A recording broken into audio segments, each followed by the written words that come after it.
Hold this till I get back.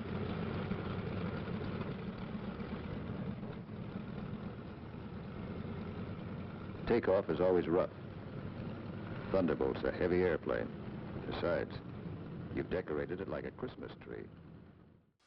Hello again, everyone. Welcome back. Something a little bit different, definitely very much more on the technical side. What I've got here is half completed P-47. This is a Trumpeter 132nd. Interestingly though, before I close it up, I thought it would be a really good opportunity to have a look at some of the engineering behind it. P-47, definitely one of my favorite planes of all times. Super chunky, but there's actually a reason why. So I'm going to go into that. You can see I've got the book in the background, so I'm not claiming to be an expert, but this is one of those ones I thought before I close it up, it is a bit of a shame not to almost share the internals, because one of the advantages, of course, of the larger scale planes is you do get to see a bit more of the engineering behind the scenes. So these are the Pratt & Whitney R2800s, used everywhere. Really, really cool. But what we're going to look at here is more on the turbo-supercharging. If you really do want to get into the details of it, I'd recommend Greg's Planes and Automobiles. There's a few channels out there that can go right into the detail. But for now, what I'm really hoping to do is we can just have a look at really how this goes together, because sometimes it's a bit hard to picture it, and you can see in the background,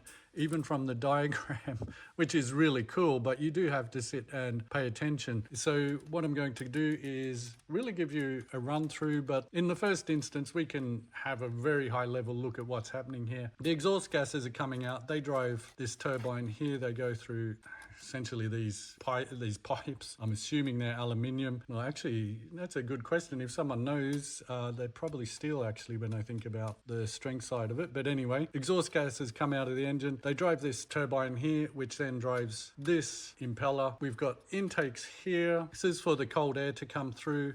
You can see basically here it's coming up through there. There's the turbocharge or supercharged filter. It's coming in here. It's being compressed at really high speed, as I guess most of you know. Like I say, I'm really just trying to give you the visuals on this before I close it up. It's being turned by this impeller here from the exhaust gases. This is compressing it. Because this is getting superheated, this is really needing to be cooled down, because the physics of that is hot air expands. So by cooling it down, you're actually increasing the amount of oxygen per cubic unit, whatever you want to use, liters, gallons, whatever it works out at. So you've got this flow going through here. The interesting thing is this comes back and it is really high pressure at this point, and it has been cooled down. It goes through and gets basically injected back into the engine at really high pressure. So when people first see the P-47, they notice the size, and you can actually see this in the open model here. A lot of it is actually empty space, but it is to cater for that tubing and pipe work.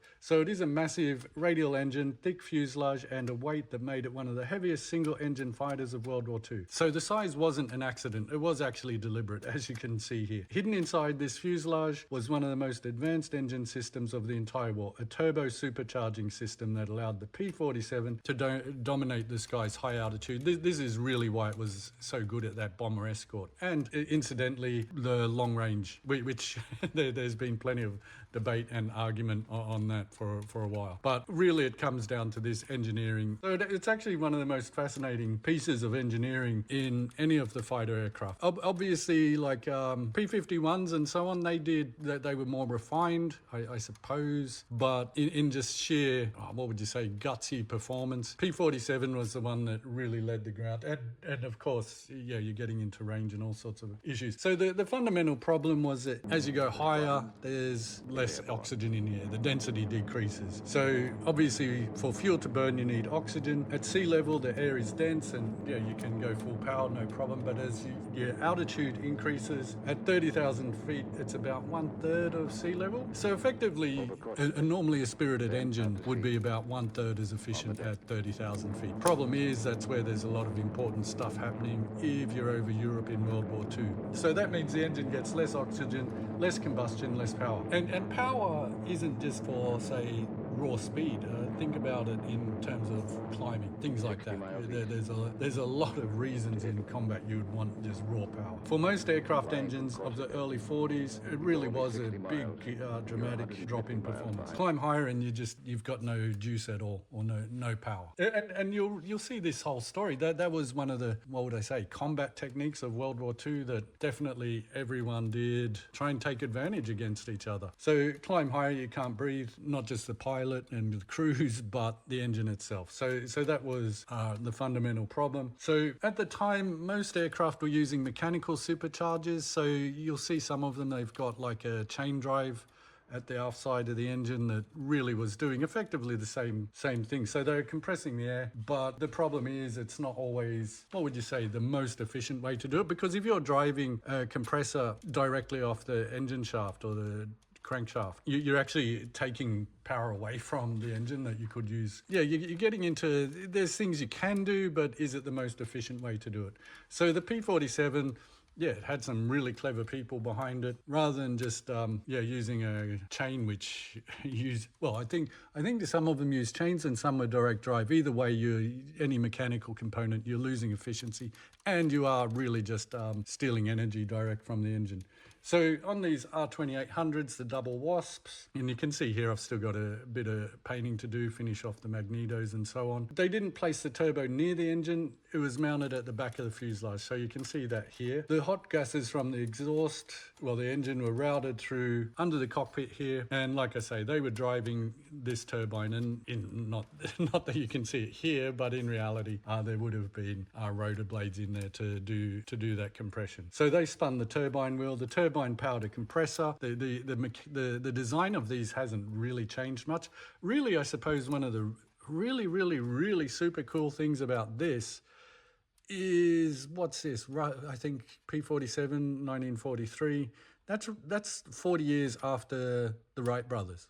So you can sort of compare.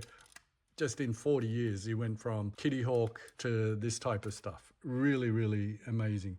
So anyway, the exhaust gases are driving this turbine here, which drives this compressor. That forces the air through here again. This is the intercooler, as I mentioned before. That reduces the temperature, and you're getting into sort of high school physics, I suppose.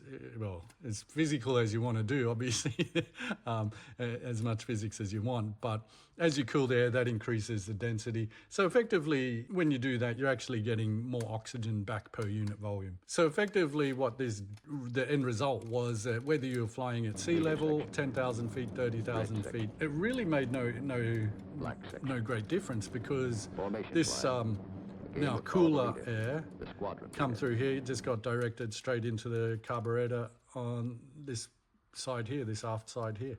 So from a flying point of view, yeah, it gave you huge advantages. So it required a lot of hardware. And I think one thing that's also forgotten in this side of the technical skills, not just of obviously the engineers that designed this, but this sort of metalwork, it's not easy to do. That's probably understatement. And yeah, I get the jigs and all that sort of stuff. But when you think about just manufacturing of this stuff, a lot of countries, actually, hate to say it, even my own, would struggle to do this type of manufacturing now. So those large ducts were really making use of the entire fuselage. So the point is here, I guess, to keep in mind, is that the P-47 was definitely chunky or a jug for a reason. It wasn't just because someone thought this would look cool. So all of this was really going on behind the pilot. Essentially, the whole fuselage was designed around this turbo system, which is pretty cool when you think of it that way. So like most things, it's easy to go, wow, that looks cool, but in reality, there's the very best engineering always has a reason for it. So obviously there's limits to what it can do indefinitely, but from say 25,000 feet to 30,000 feet, it was still roughly at full power. Not a lot of aircraft at the time could make that claim, and that really comes down to turbo system. So that's what made the high altitude escort fighter early in the war. It really gave it that advantage. And yeah, personally for me, yeah, this is, as much as Spitfire boy and all that kind of stuff, I guess, in reality, this is the plane I would have chosen if I had some sort of choice. They really, really just get a kick out of it. So they could do the climb high enough. An interesting thing which I don't see mentioned, and this is probably going out on a limb, so definitely interested in people's comments and so on. One of the big problems was not just, what would I say, being at 30,000 feet, 25,000 feet. It was actually staging into formation, so being able to really power up quickly, get to where you need to be to do the escort was just as important, because hundreds of planes and obviously sometimes thousands of planes, you couldn't just be flying around waiting. You had to, there had to be some sort of scheduling, and the quicker you could get to your marks, I suppose, the better for everyone. So just being able to not just climb high enough, but to climb quickly enough and also get onto the mark where you're supposed to be. So yeah, it could do 430 miles per hour. So yeah, this was no slouch at all. Like anything though, and we're getting back to real physics, you don't get, there's no free lunches, as they say. So obviously there's a lot of weight, there's a lot of complexity, just the manufacturing, design and maintenance.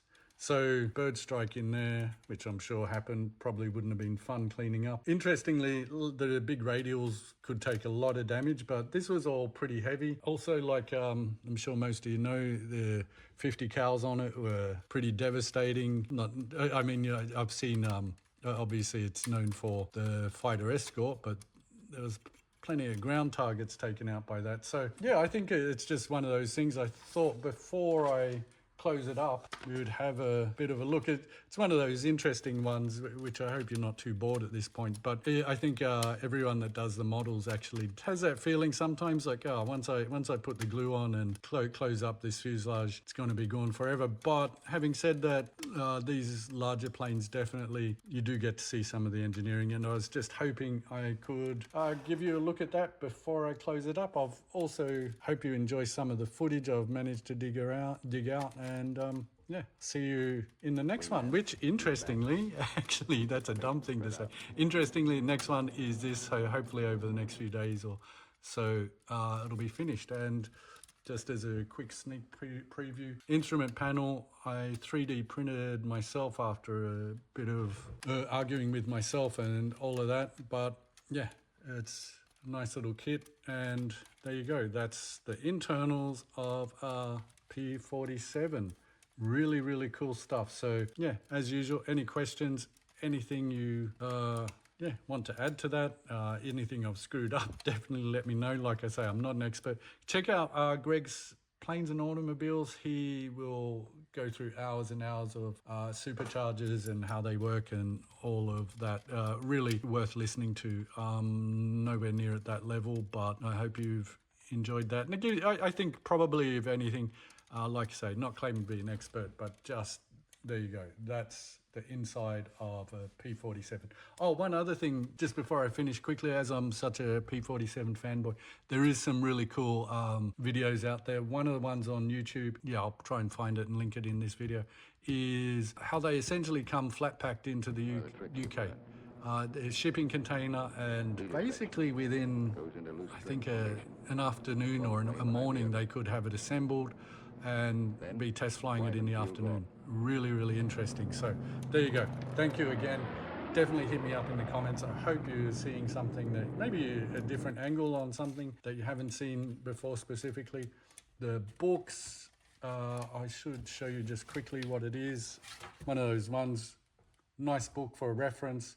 The difference is, of course, that while these are very useful, the cutaways and schematics, actually seeing it for real, hopefully that gives you a better idea. Thank you once again. See you soon. Bye-bye. Belly tank, rockets, guns, 500-pound bombs, cameras. Hello, Breakneck. Cola Leader here. We're clear to take the runway for a takeoff. Over. Roger, Cola Leader from Breakneck. You're clear number 1 to take off. Roger, Breakneck. Thank you. The mile of steel runway will shrink to nothing under you. Halfway down, by the tower, you'll be committed. That means you can't slam on the brakes and stop. Once you're committed, you usually go up. First pair, Wyman and Gustafson.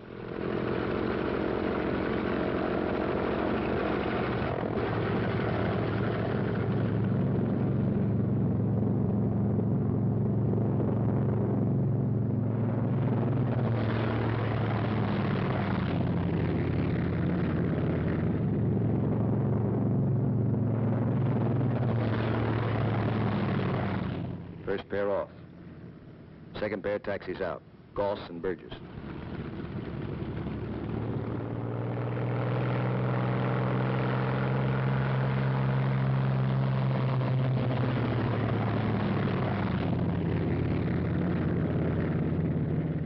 Made it okay.